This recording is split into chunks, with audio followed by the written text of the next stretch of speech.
สบายดีพี่น้องตอนนี้สมเฮากำลังอยู่แคมป์น้ำเด้อพี่น้องเด้อตอนนี้กำลังเฮ็ดบอนนอนเนาะพากันมาหาอยู่หากินมะควงแห่อยู่ตามแม่น้ำอู่เด้อเนาะและตอนนี้กำลังตัดใบไข่สุ่มไข่มะปูเฮ็ดบอนนางบอนนอนลิ้นเนาะเดี๋ยวติดตามเบิ่งว่ามันสิเป็นจังไดเนาะพี่น้องเนาะ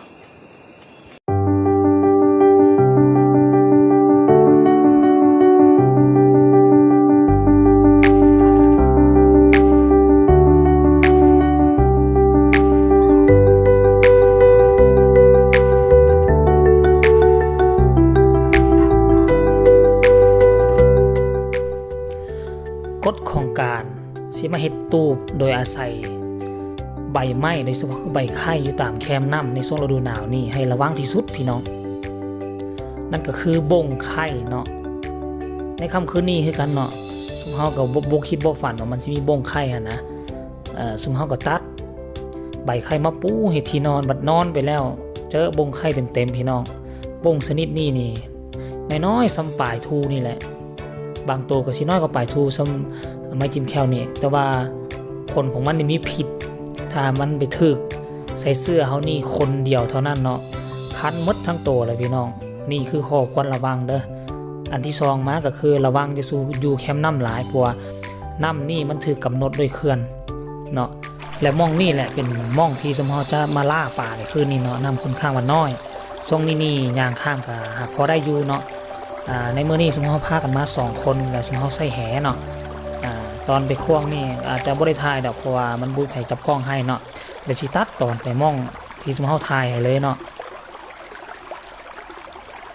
โอเคและนี่ก็คือผลงานรอบแรกของสมเฮาเนาะสมเฮาไปควงประมาณ10นาที20นาทีแหละสมเฮาก็ได้ประมาณซำนี้แห่ของสมเฮาเป็นแห่น้อยเนาะเดี๋ยวสมเฮาก็สิมาปิ้งป่าเฮ็ดอยู่เฮ็ดกินก่อนแล้วสมเฮาก็จังสิไปรอบ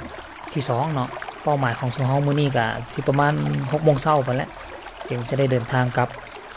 มาในเมืองเนาะป่าส่วนใหญ่อยู่นี่ก็มันสิมีปัจจาดเนาะปลากระทงและเห็นตัวเอาใหญ่3นิ้วนี่ก็เป็นปลานิ้นเนาะช่วงนี้ปลานิ้นเข้าหลายเข้าแคมป์แล้วก็ยังมีปูอยู่ส่วนใหญ่ก็สิส่วนหลายเนาะก็สิเป็นปลาก็เอิ้นว่าปลาน้ำเนาะปลาน้ำจ้านะนอกจากซุมเฮาแล้วก็ยังมีอีกทีมหนึ่งที่กำลังลงมาบ่ 7-8 คนเลยเป็นคนยีอยู่ทั้งในเมืองหล่อบางทั้งบ้านหมดเนาะพากันออกมาหากินก็ถือว่าไก่เติบได้มอดปักโอนี่30 กว่ากิโลเนาะ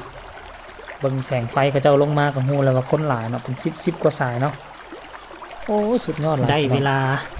เลือกป่าแล้วพี่น้องซุมเฮาก็สิเลือกเอาตัวเอาใหญ่แน่ซะกับตัวน้อยไปโดยเฉพาะมื้อนี้มันมีหลายเขาก็เอาปลาไนเนาะแล้วก็กับปลาจาดของเขาปิ้งกับโบปิ้งหลายดอกเพราะมีได้2คนปิ้งเพียงได้2ปิ้งเท่านั้นเนาะ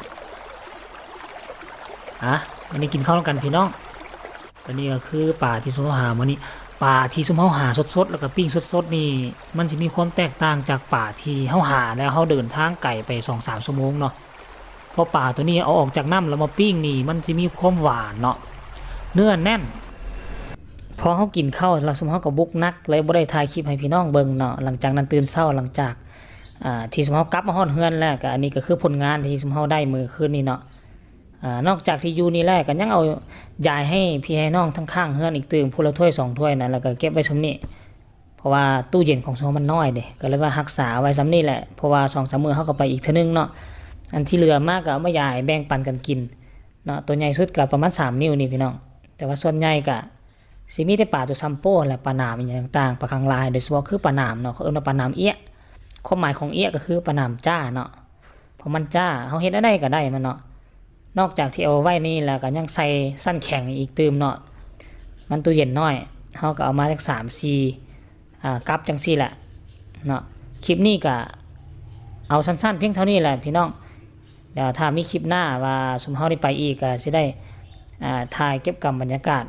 มาให้พี่ให้น้องเบิ่งใหม่เนาะขอให้ทุกคน